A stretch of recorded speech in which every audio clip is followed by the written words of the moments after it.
I thought Christmas was supposed to feel warm, yet that year, every smile around me carried a sharp edge. From the moment I stepped out of the car and heard the crunch of snow under my boots, I told myself this Christmas would be different. The driveway sparkled with white lights draped across the trees like strands of frozen stars, and the smell of pine seemed to hover in the air as if the season itself wanted to wrap me in comfort. The house glowed with golden light spilling from its windows, every corner decorated to perfection, every garland carefully placed, every bow tied neatly. On the surface, it was the kind of picture-perfect holiday that belonged on the front of a glossy magazine. But I knew better. Inside, beneath the twinkling ornaments and carefully rehearsed laughter, tension always lingered. My family knew how to dress up dysfunction with glitter and ribbon. They had mastered the art of performing joy. But if you looked close enough, you'd notice the cracks. A cousin's eye roll, an uncle's sarcastic remark, an aunt's forced compliment. These were the tiny fractures that betrayed the truth. Christmas in my family wasn't about warmth. It was about appearances. It was about competition. It was about who could dazzle the brightest. And me? I was never the star of the show. I was the shadow in the corner, the one whose efforts never seemed enough, the one who always had to fight to be noticed. If I wore a new dress, it was cute but simple. If I shared good news about work or school, someone would chime in with something bigger, louder, more impressive. It wasn't that they hated me. No, it was worse than that. They dismissed me, brushed me off, treated me like the quiet background music that no one really listens to, but notices if it suddenly stops playing. That year, though, I carried something with me, a gift, small, wrapped in paper I bought on sale, tied with a bow I made myself. It wasn't flashy, it wasn't expensive, but it was heartfelt, chosen with care and filled with meaning. I held it in my lap as I walked through the door, telling myself over and over that this time, maybe, they'd see the love behind it. The moment I entered, the noise hit me like a wave. Laughter, chatter, the clinking of glasses. My cousins were already gathered by the tree, dressed like they'd stepped. You'd never show. Her tone was light, playful on the surface, but there was an edge to it, a jab hidden beneath the smile. I smiled back anyway, because that's what you do in my family. You pretend the arrows aren't hitting you. I placed my gift carefully under the tree, sliding it into the corner where the shadows gathered, because next to the mountain of glossy, oversized boxes already there, my little package looked painfully out of place. The other gifts gleamed with metallic wrapping, ribbons so thick they looked sculpted, name tags written in calligraphy. Mine was quiet, simple, almost fragile in comparison. That's when the comments started. "Wow, someone came prepared," a cousin smirked, eyeing the bag in my hand as I set it down.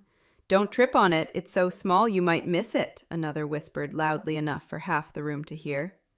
"I guess some people forgot we do this big every year," an aunt added with a chuckle, her voice dripping with judgment disguised as humor. I laughed weakly, pretending not to care, but inside my cheeks burned. The heat crawled up my neck, spreading across my face like fire. I told myself it didn't matter, that they didn't know the meaning behind what I brought, that they couldn't see the care I'd put into it. But the truth?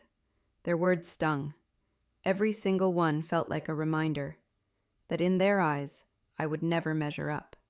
Dinner was served with its usual grandeur.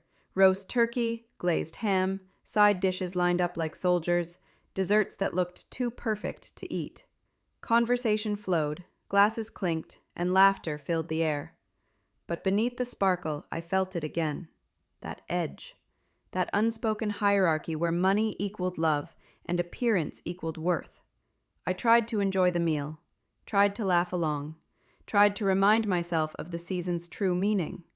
But I couldn't ignore the glances, the smirks, the whispers about what she could possibly afford this year. I could hear them even when they thought I wasn't listening. When dinner ended and the plates were cleared, it was time. The part of the night everyone anticipated, the gift exchange. The tree stood tall, its branches heavy with ornaments that caught the glow of the firelight. Beneath it, the gifts gleamed, each one a statement, each one weighted. I spent preparing it, the meaning tucked inside it, the way I hoped, prayed, It would show them something about me they had always ignored. But as the pile of unopened boxes dwindled and mine still sat untouched, I realized something awful. They weren't saving it for last out of respect. They were ignoring it, pretending it didn't exist. Finally, one cousin, her voice dripping with sarcasm, pointed at it. "What about that little one? Who brought that?" The room chuckled. I felt every eye turn toward me. Heat surged in my chest, my throat tightening. I forced a smile, my voice barely steady. "That one's from me." A wave of silence, then a burst of laughter. Not the warm kind, not the kind that includes you, the cruel kind, the kind that pushes you further out. I wanted to sink into the floor, to disappear beneath the carpet, to erase myself from the scene. My heart pounded so loudly I thought they might hear it. I wanted to scream that they didn't understand, that it wasn't about money, that it wasn't about flash. But I stayed quiet, because in that moment, nothing I said would matter. And then, just as the laughter began to swell again, I looked at my gift. Small, simple, fragile, and I knew. This was the Christmas I would never forget, because inside that tiny package was a truth so powerful, it would shatter every illusion they had about me. The moment I placed my tiny box under the tree, the laughter around me grew louder. It was almost comical, the way the other gifts seemed to crowd mine out, like giants towering over a fragile child. Boxes wrapped in glittering gold paper, satin ribbons tied into perfect bows, glossy bags stuffed with tissue as bright as fireworks. Those were the kinds of gifts my family believed in. They weren't just presents. They were declarations of status, symbols of who had succeeded the most this year, who had the fattest wallet, who had the best taste. And then there was mine, modest, neatly wrapped in plain red paper, tied with a single hand-tied bow I'd practiced again and again until it looked just right. When I slid it carefully under the lowest branch of the tree, I thought maybe, just maybe, someone would notice the care I had put into it. Instead, I heard it, the ripple of laughter, sharp and stinging, spreading from one side. Fumbled with the hem of my sweater, picking at loose threads as if I could unravel myself quietly without anyone noticing. I told myself it didn't matter, that they didn't understand the story behind that box, that they couldn't see the meaning tucked carefully inside. But the heat climbing my neck and the tears threatening at the corners of my eyes betrayed me. It wasn't just embarrassment, it was humiliation, because in that room, size mattered, flash mattered. They didn't care what was inside. They cared about the wrapping, the impression, the applause that came with tearing through shiny paper and revealing something expensive. To them, my gift wasn't just small. It was an insult, a blemish on the stage they'd set so carefully for their annual performance of perfection. I shifted uncomfortably, my mind pulling me backward into the days leading up to Christmas. I remembered standing in the aisle of the store, holding that small item in my hands, wondering if it was enough. It wasn't expensive, but it was meaningful. I had thought long and hard about it, chosen it with my grandmother in mind, knowing it would touch her heart in a way no diamond necklace or designer scarf ever could. I remembered how my hands shook slightly as I carried it to the register, not out of doubt, but out of hope, that this time, maybe, love would be enough. Then there was the night I wrapped it. I spread out the paper on my bedroom floor, smoothing every crease, folding each corner with care. I tied the bow 3 times before it finally looked the way I wanted. I wrote her name on the tag in neat handwriting, pressing hard enough for the pen to leave an imprint on the back. And when I was done, I held it in my palms, staring at the little box with pride. Not because it was expensive, not because it was flashy, but because it was filled with meaning. Because I knew what was inside mattered more than any shiny exterior. But sitting there, in that glittering room full of people who measured worth by price tags, all of that felt foolish. I could almost hear their thoughts. Cheap, thoughtless, embarrassing. The room was alive with chatter, but I felt distant from it, as though I were watching from behind a glass wall. My heart thudded against my ribs, and for a moment, I wondered that I didn't belong, that I wasn't strong enough to play their games. But the anger began to stir beneath the sadness. Because how dare they? How dare they mock something they didn't understand? How dare they reduce love to a punchline? I thought of the hours I'd spent working extra shifts, saving every penny, not because the gift was expensive, but because I wanted it to come from me, to be mine, to mean something real. And here they were, tearing it apart without even opening it. I wanted to scream. I wanted to stand up and shout that they were blind, that they couldn't see past their own shallow reflections long enough to recognize something genuine when it was right in front of them. But instead, I sat in silence, the weight of their laughter pressing down on me like a suffocating blanket. As the gift exchange continued, my little box sat untouched beneath the tree, growing smaller and smaller in my mind with each passing moment. The pile of glossy packages dwindled, replaced by shrieks of delight and exaggerated thank yous, while mine sat quietly in the shadows, waiting. And then it happened.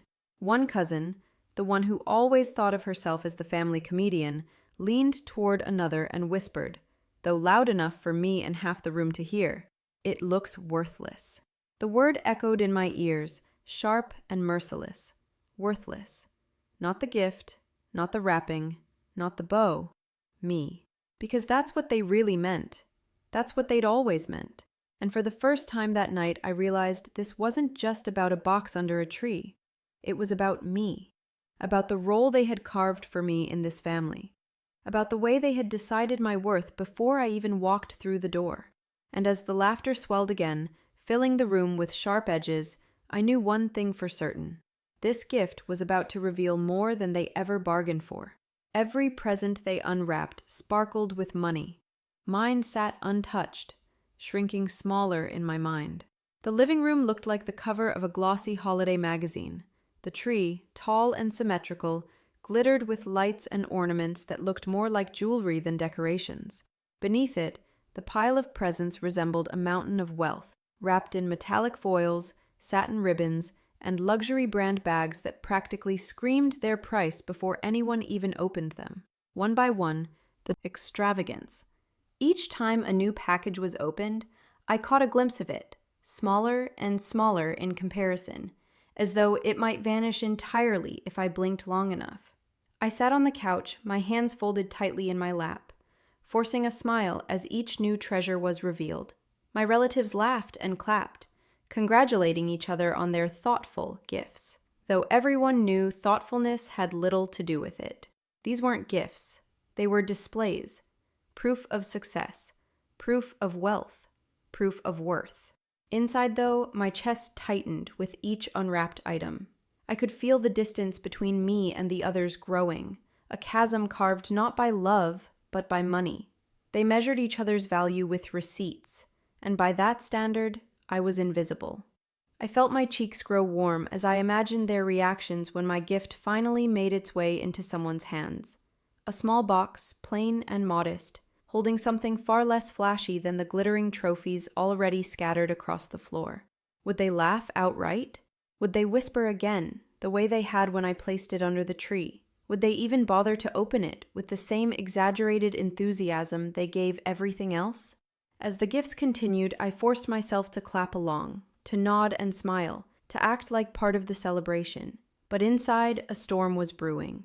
The humiliation wasn't just in the size of the box. It was in the way they made sure I felt it. The sideways glances, the whispers that weren't whispers at all, the laughter that lingered just a second too long. And worst of all, the comparisons.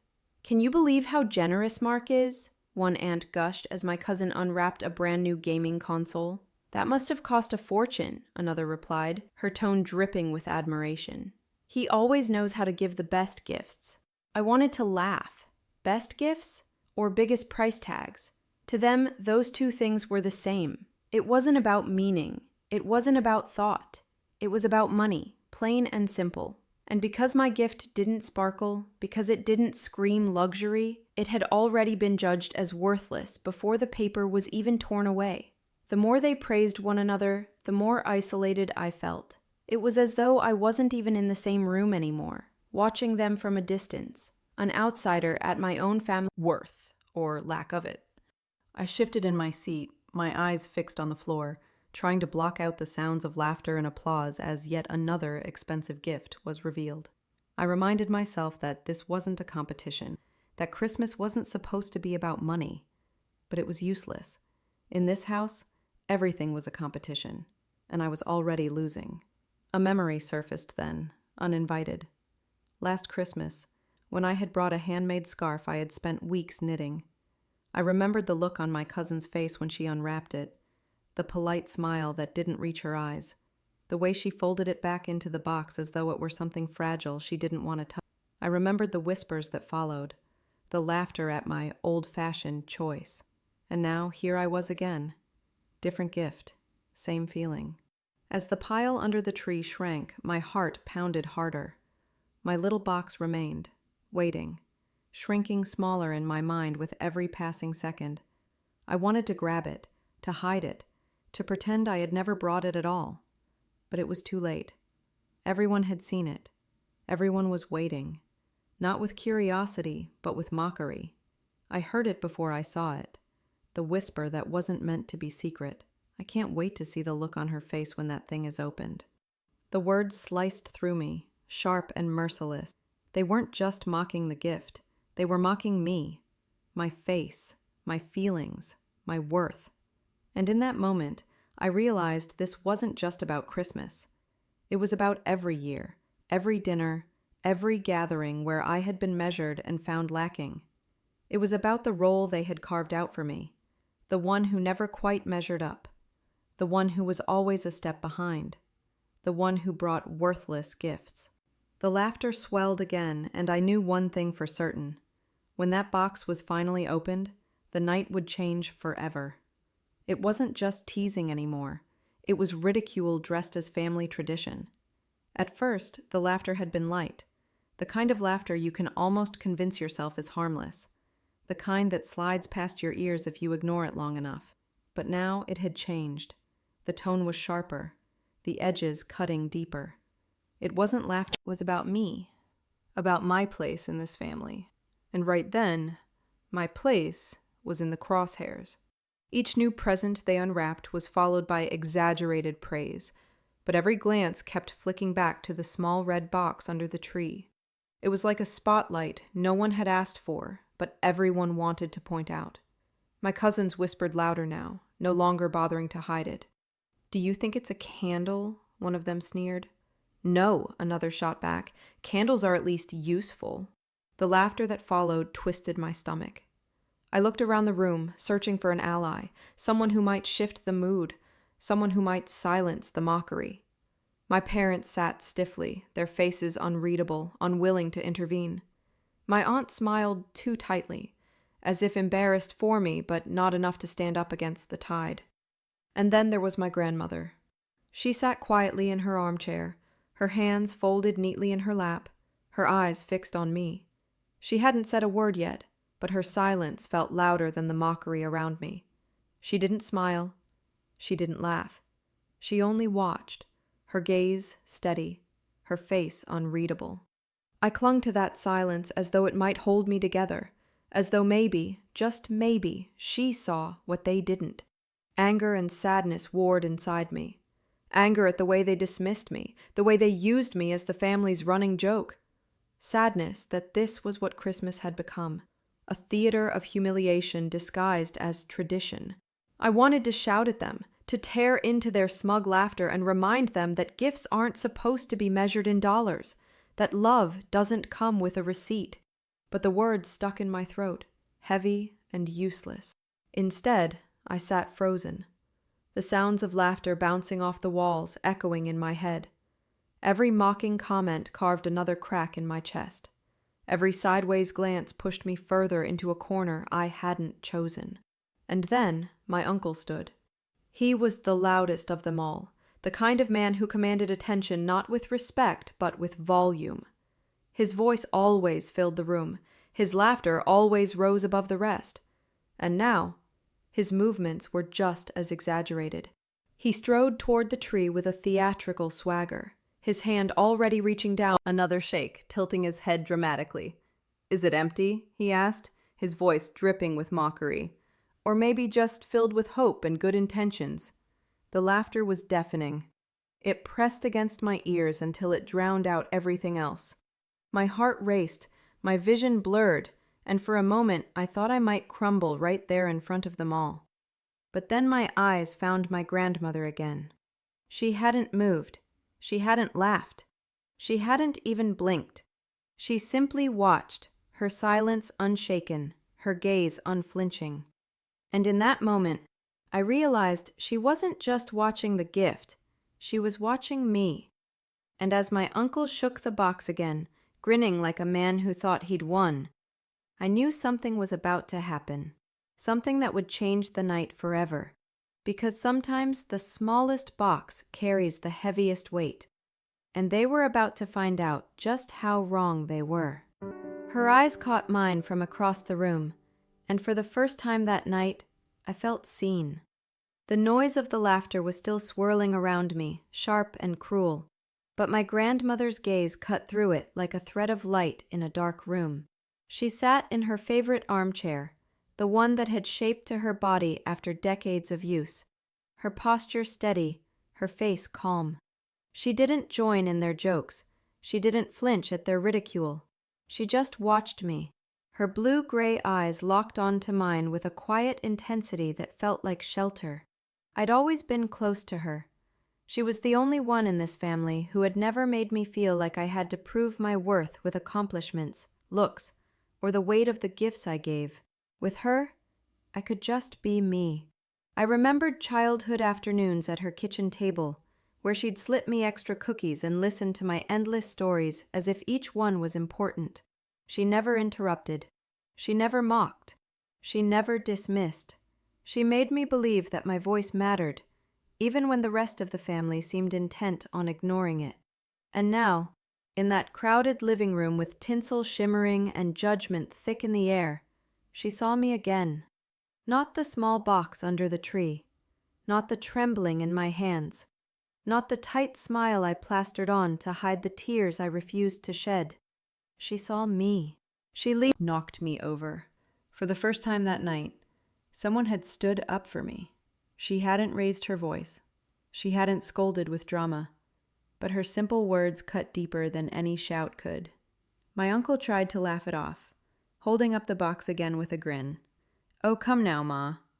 We're just having fun. No harm done. You know how we do every year. Tease a little, laugh a little." Grandma's eyes sharpened. "Some laughter isn't laughter," she replied.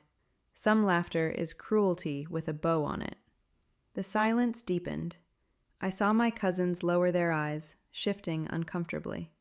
My parents still avoided my gaze, unwilling to challenge the hierarchy of the room.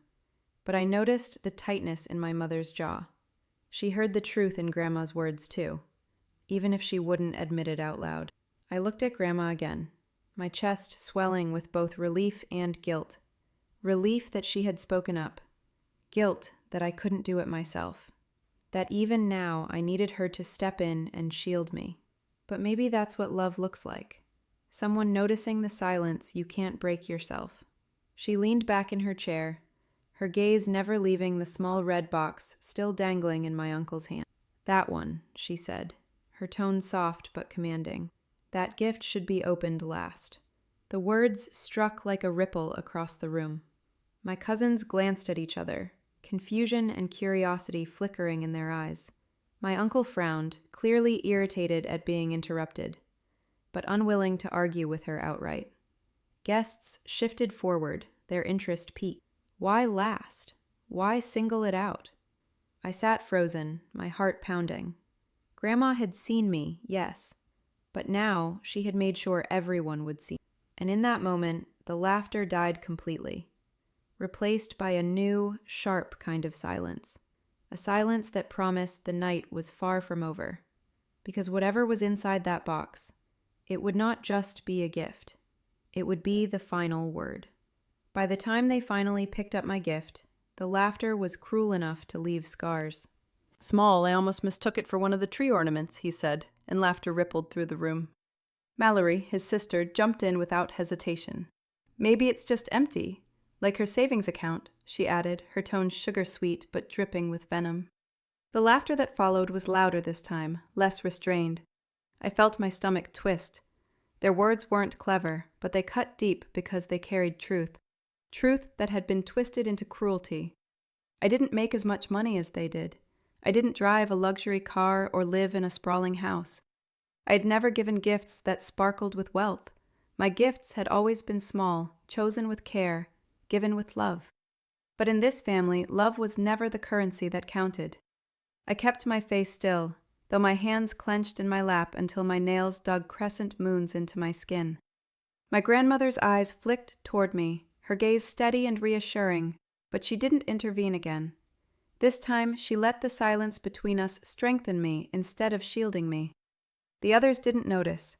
They were too busy turning me into a spectacle. My uncle chuckled as he reached for a whiskey refill. "Well, maybe it's a lesson in minimalism. We could all use a little of that, right?" he said, and the guests roared. Even some of the neighbors, people who didn't know me beyond polite greetings, joined in. It was easier to laugh than to question, easier to mock than to stand alone. The comparison game began soon after. Patrick showed off the designer watch his fiancée had given him, holding up his wrist so the diamonds winked under the light. "Now that," he said, nodding toward his watch, "is what a real gift looks like." Mallory followed with a handbag, parading it across the room like a prize. My parents shifted uncomfortably, my mother tugging at her dress sleeve, my father clearing his throat. They didn't defend me, but I could feel the shame radiating from them. Shame not for what was being done to me, but for how my smallness reflected on them. And still, my gift sat there, its presence growing heavier by the minute. By the time the last of the expensive gifts had been opened and admired, all eyes turned toward mine. The anticipation was thick, laced with cruelty. They didn't see a wrapped box, but beneath it all, something else stirred, something harder. A voice deep inside me whispered, "You will not break. Not now. Not in front of them." My uncle slid his finger under the tape, tearing it slowly, savoring the suspense. I gripped the arms of my chair, my knuckles white, my body rigid.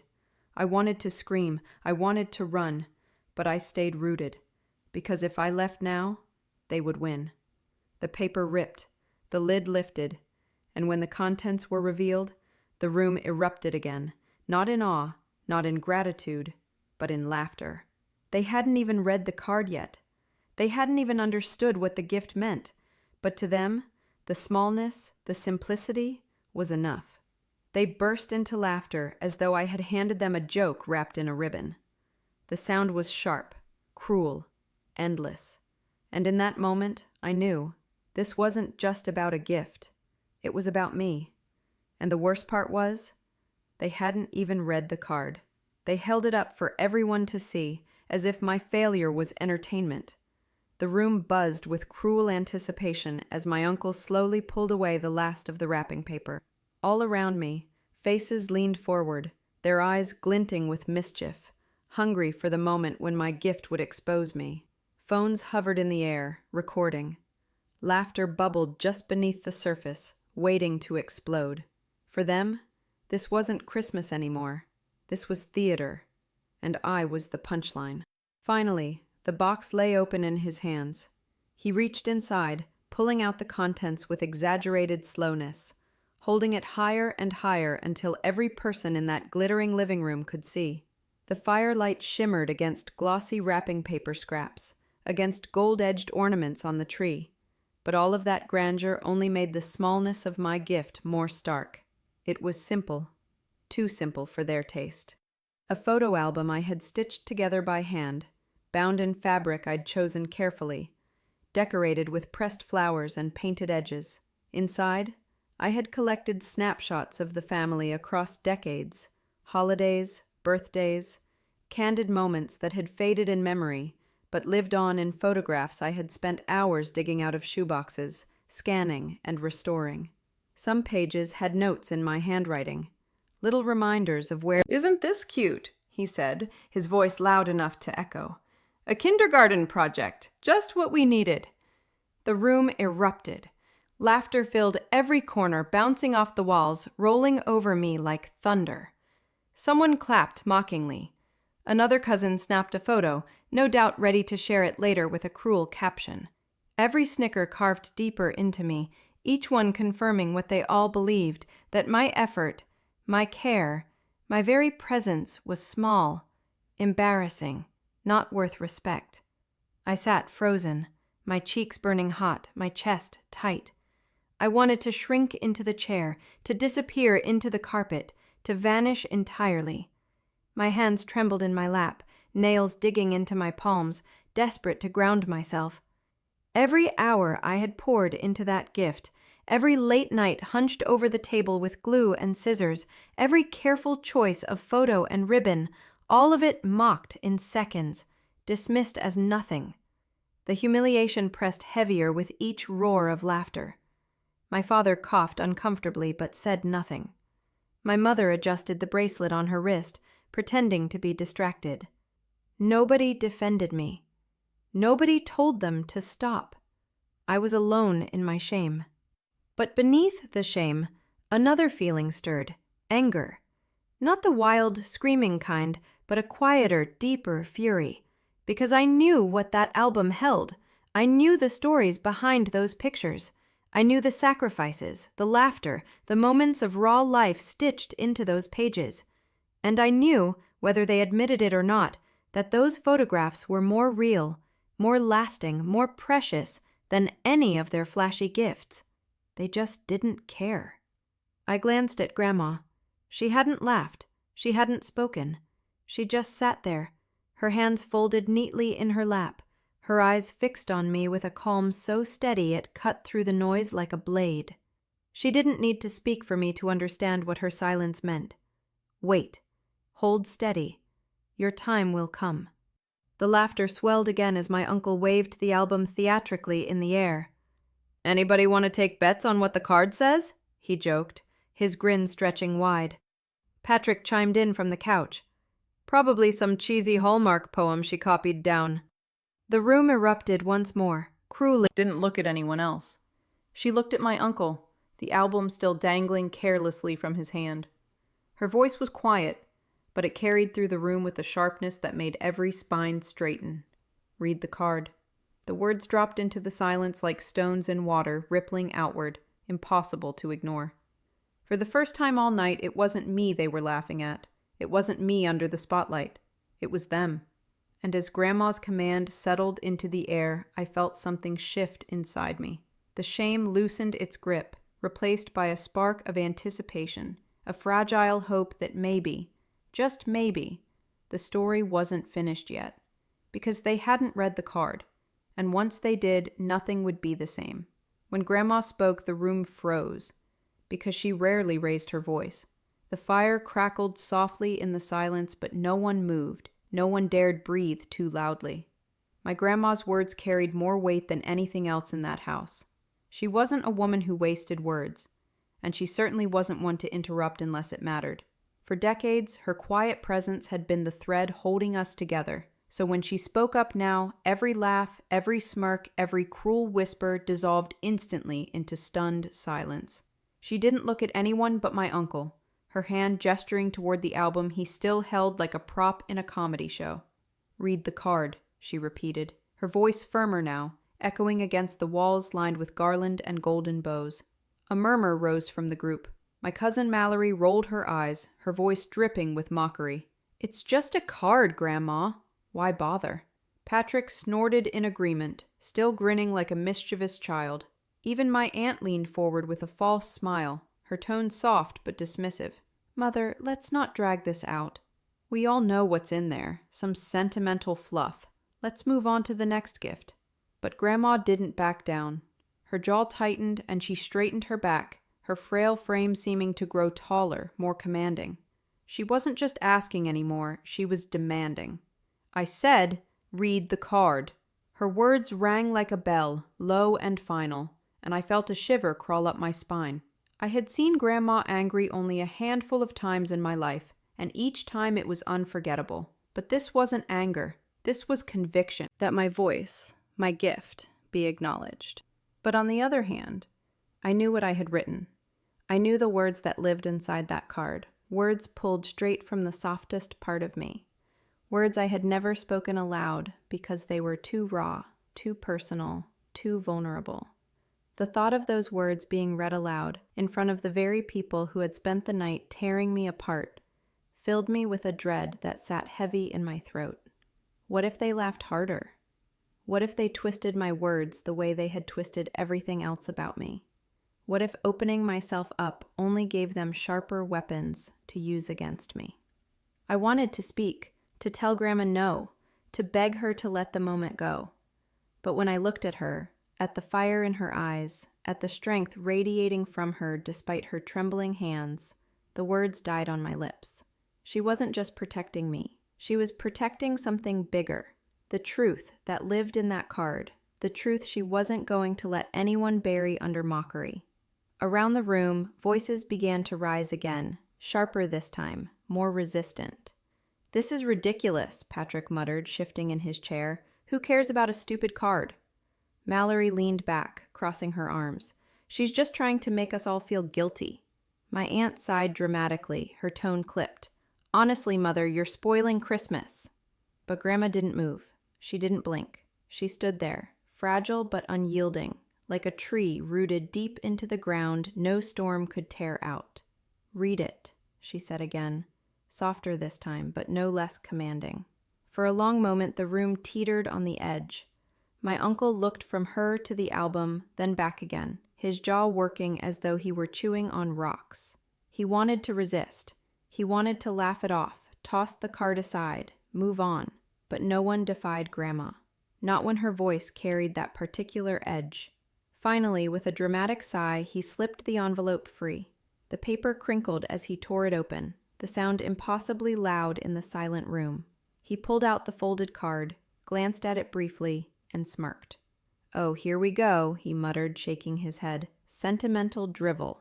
I clenched my fists in my lap, my nails digging into my skin. Every second stretched into an eternity. The card, her thin fingers smoothing the creases with infinite care. Relief washed over me in waves. I trusted her more than anyone. If my words were to be heard, let them be spoken in her voice, her gentle, unwavering cadence. And yet, dread clung stubbornly to me, because once those words left her lips, there would be no taking them back, no hiding, no pretending they weren't mine. She adjusted her glasses, the firelight reflecting in the lenses, and began to read. Her voice trembled, not from weakness, but from emotion, rich and heavy with something no one in the room could laugh away. And as her first words filled the silence, I realized this was the moment everything would change, because once Grandma read what I had written, there would be no going back. 9. The words they couldn't laugh at. 1,750 words. As Grandma read, every mocking smile vanished. Her voice was steady, soft but clear, each syllable slicing through the silence with a weight no one could escape. She held the card gently, as if it were something fragile, something sacred, and with each word, I felt the room shift around me. The same people who had laughed seconds earlier now sat still, their smirks stiffening, their postures straightening, their eyes darting nervously between Grandma and me. The first lines were simple. Gratitude, memories, a reminder of the Christmas mornings when I was small, when Grandma had woken early to make cinnamon rolls from scratch, filling the house with the smell of sugar and warmth.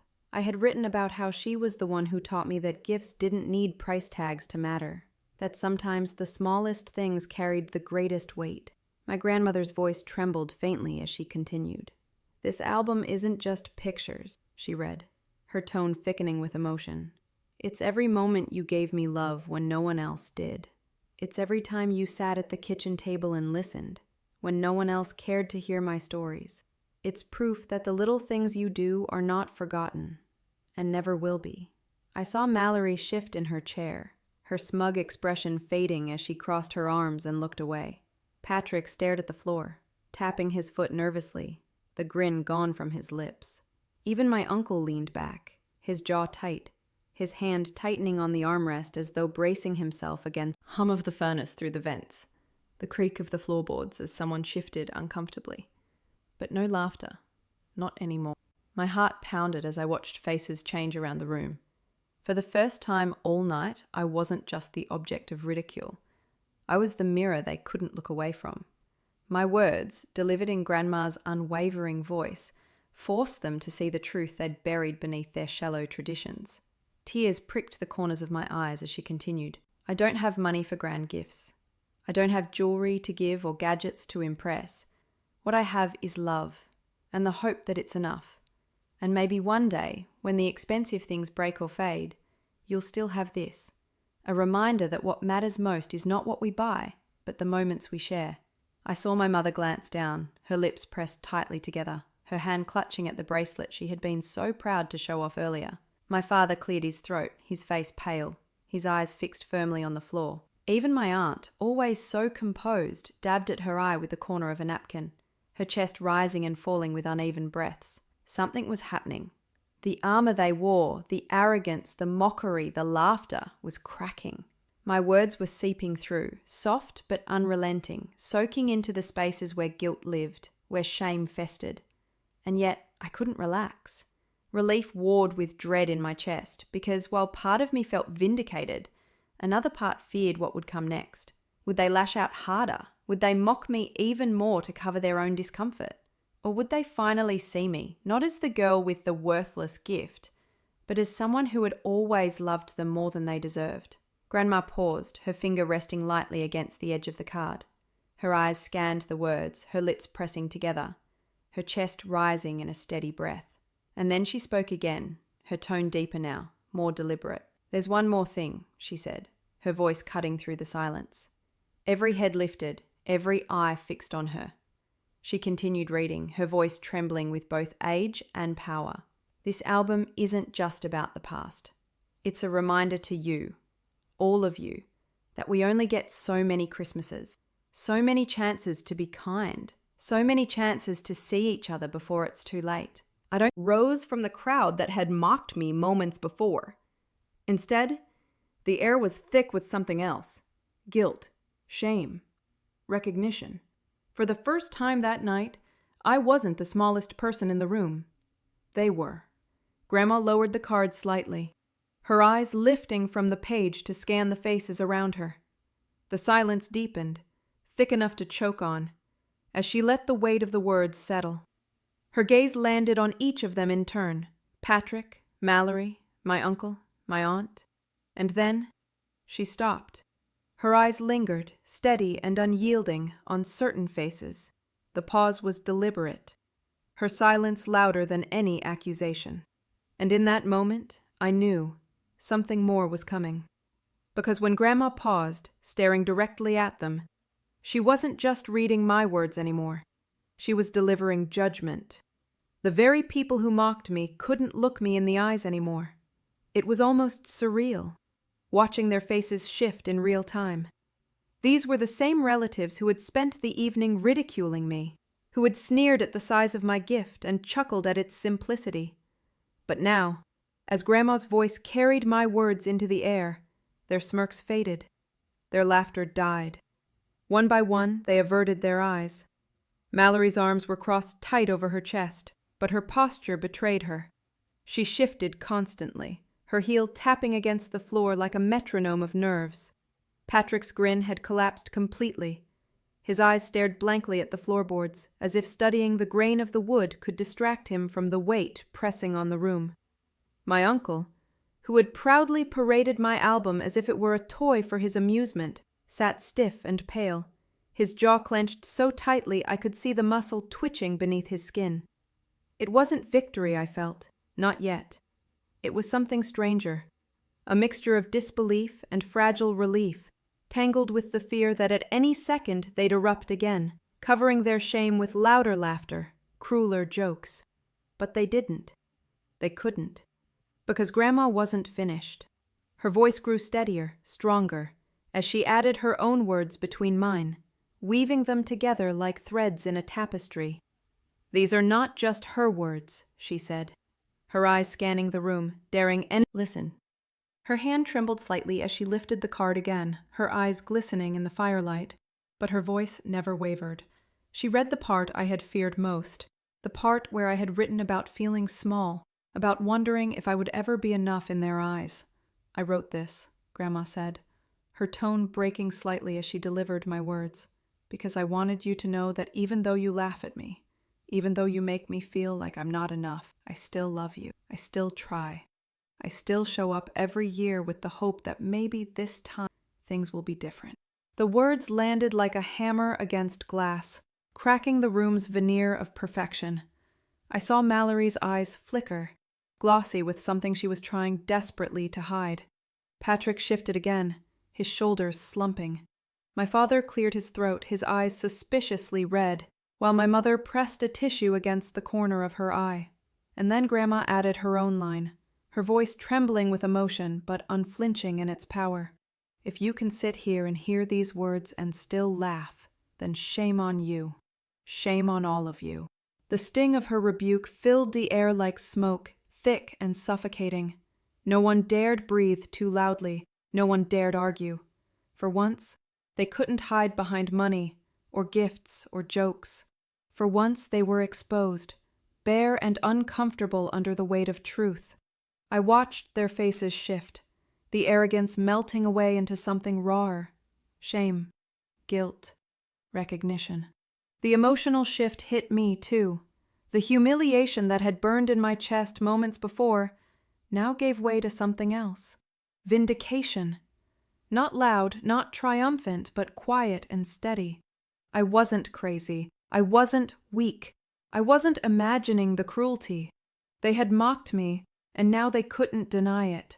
Not with Grandma's voice echoing my words through the very walls they had filled with laughter. The room was different now. The twinkling lights on the tree didn't sparkle the same way. The golden ribbons seemed gaudy. The glossy packages suddenly shallow. Everything that had dazzled before now looked empty, flimsy against the weight of what had been spoken aloud. And then it happened. The sound of soft, uneven breathing broke the silence. Unable to hide her guilt any longer. And in that moment, I knew the laughter was gone for good. I had never heard her speak with such fire in her voice. For most of my life, Grandma had been the quiet one, the steady heartbeat in the chaos of family gatherings, the gentle hand on my shoulder when the noise grew too loud. She didn't need to shout to be heard. Her presence was enough. But that night, when the laughter had been replaced by uneasy silence and my cousin Mallory's tears, something shifted inside her. She straightened in her chair, her eyes blazing brighter than the fire crackling in the hearth. Her voice rose, sharp and fierce, slicing through the heavy air. "Shame on you," she said, her tone carrying decades of disappointment and love twisted into a single command. "Shame on every last one of you for mocking kindness as if it were weakness, for treating love as if it were cheap." No one moved. No one dared. Her words rang louder than any insult, cutting deeper than any laughter. Grandma turned her gaze toward Patrick first, her expression hard. "You," she said, her voice steady. "You laugh at her because you think your watch makes you better? Do you know what I see when you flash that thing around? A boy so desperate for attention that he thinks money will buy him respect. Respect isn't bought, Patrick. Respect is earned. And tonight you've shown you haven't earned an ounce of it." Patrick swallowed hard, his shoulders slumping as though the weight of her words pressed directly into his chest. He didn't argue. He couldn't. Then she turned to Mallory, whose tears had barely slowed. "And you," Grandma said, softer but no less firm. "You've spent years tearing others down so you could feel taller. But the tallest person in the room is never the one pointing fingers. It's the one who lifts others up. When was the last time you lifted anyone but yourself?" Mallory covered her face with her hands.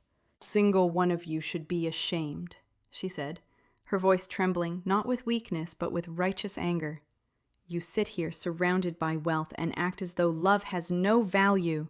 You laugh at the only gift in this room that carries meaning because it doesn't have a brand name stamped across it. Well, let me tell you something. Those diamonds will lose their shine, those gadgets will break, those shoes will wear out. But her gift, that will last." My chest ached, tears spilling freely now. I had never felt so small and so proud all at once. Small because I realized how deeply their cruelty had cut me. Proud because Grandma had turned her voice into a shield I hadn't known I needed so desperately. She wasn't just defending me.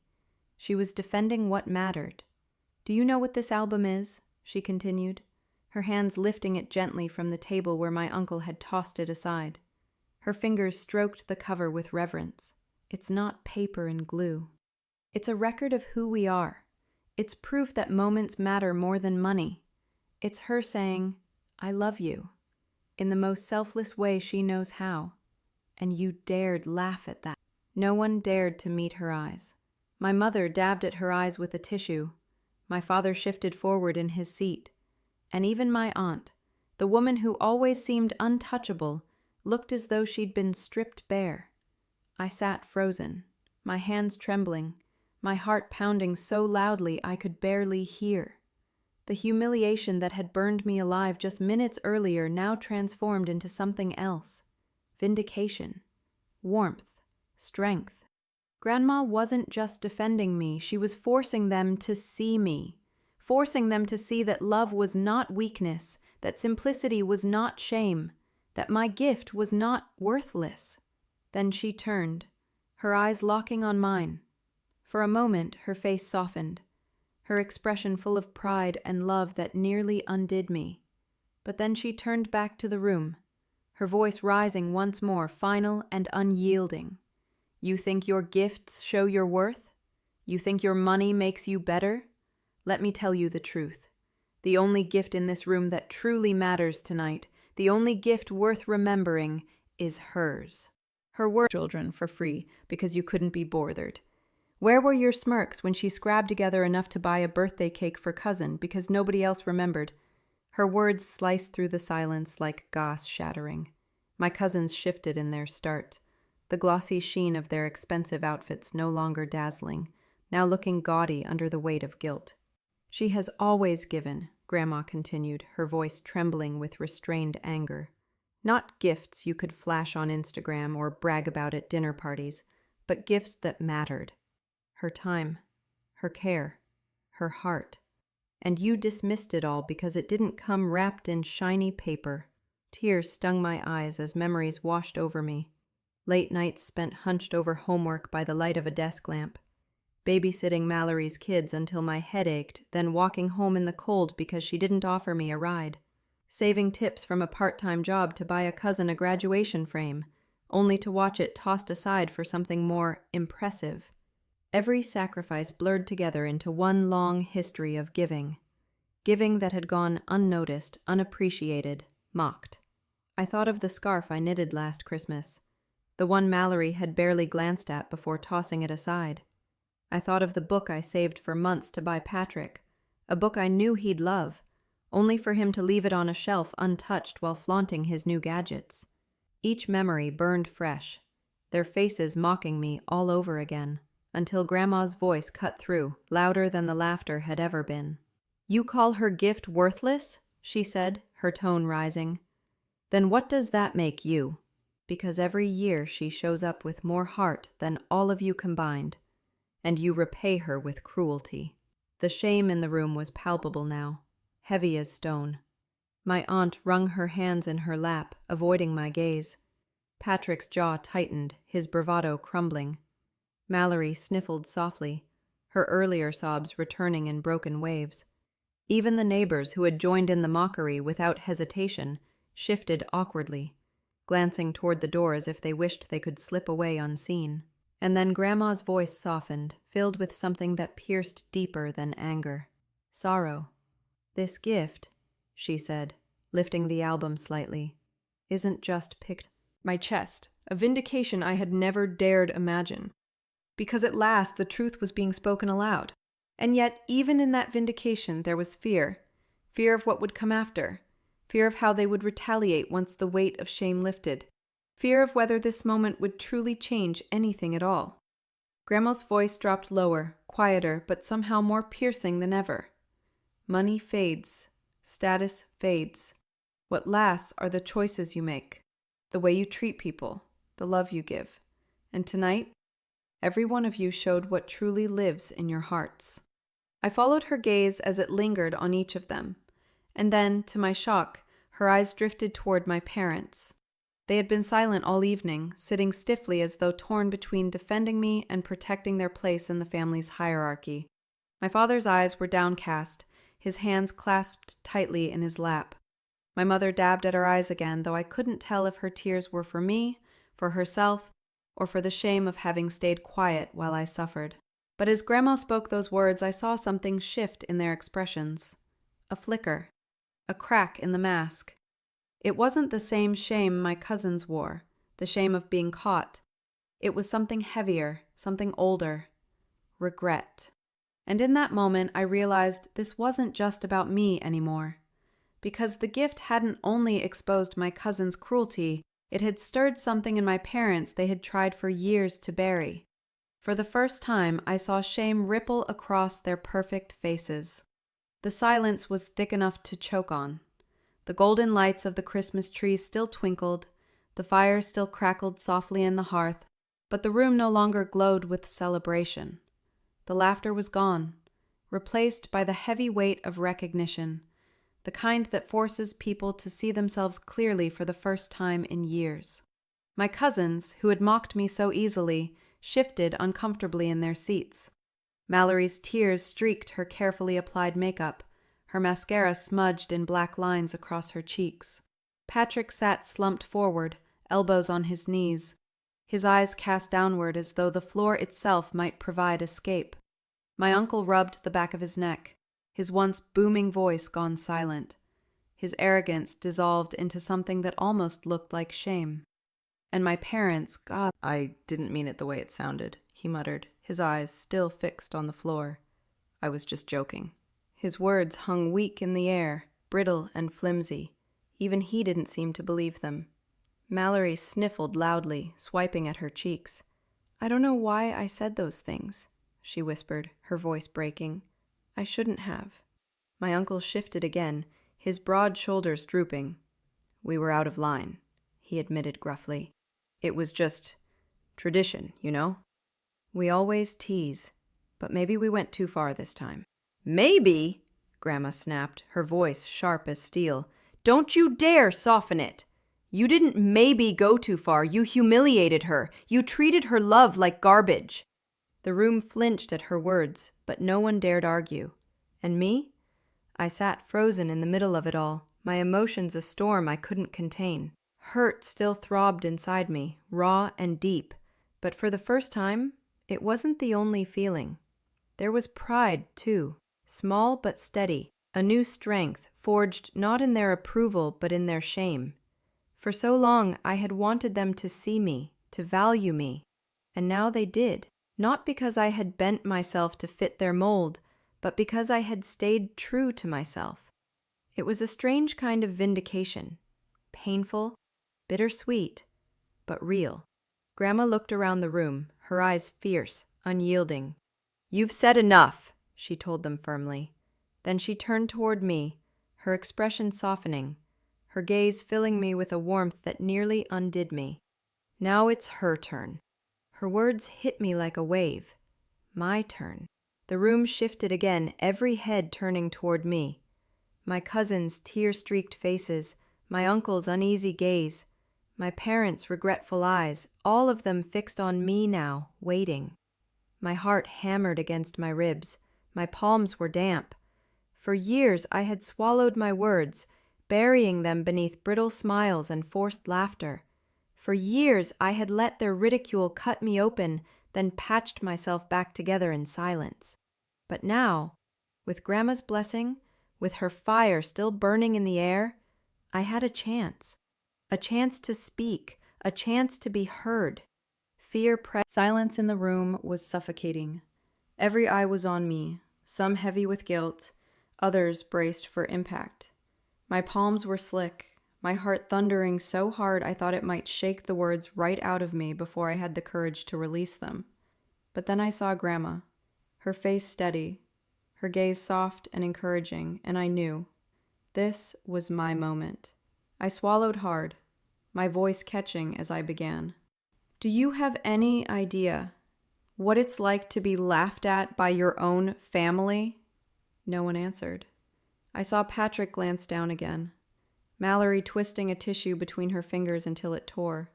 My uncle cleared his throat but said nothing. I pressed on, the words tumbling out now, shaky but raw.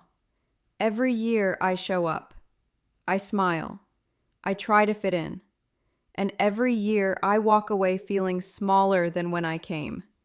Do you know how exhausting it is to pretend that the jokes don't hurt? To hear whispers about how little I bring, how little I matter, and just sit there, smiling because that's what's expected?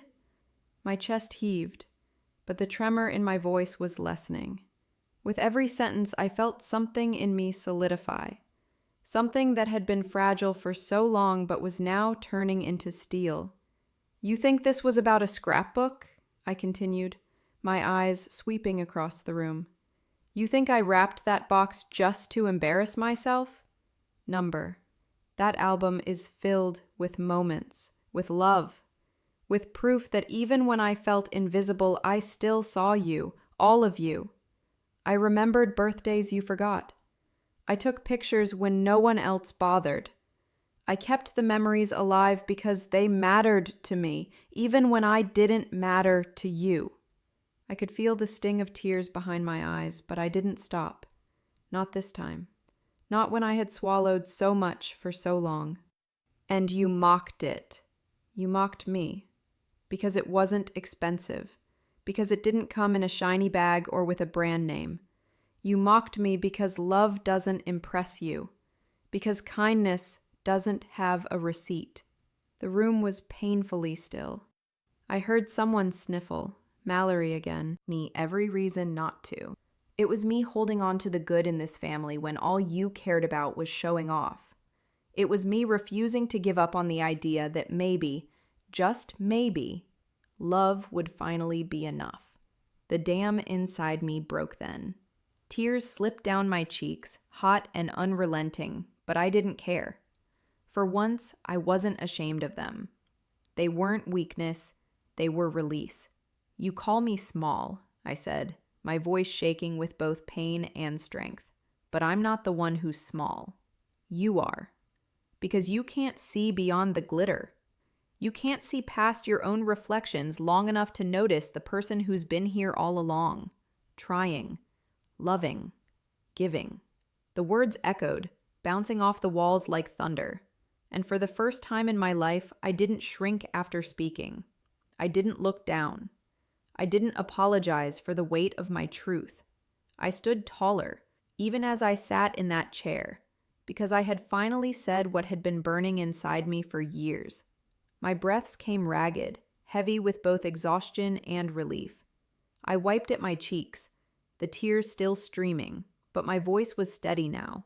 I looked around the room, meeting their eyes one by one, no longer afraid of what I'd find there. And then, my voice dropped lower, softer but heavier than anything I had said before. Tell me something, I whispered, my words sharp in the silence. After all these years of mocking me, of ignoring me, of making me feel like I didn't belong, did you ever truly love me? The question hung in the air, heavy as stone, impossible to dodge.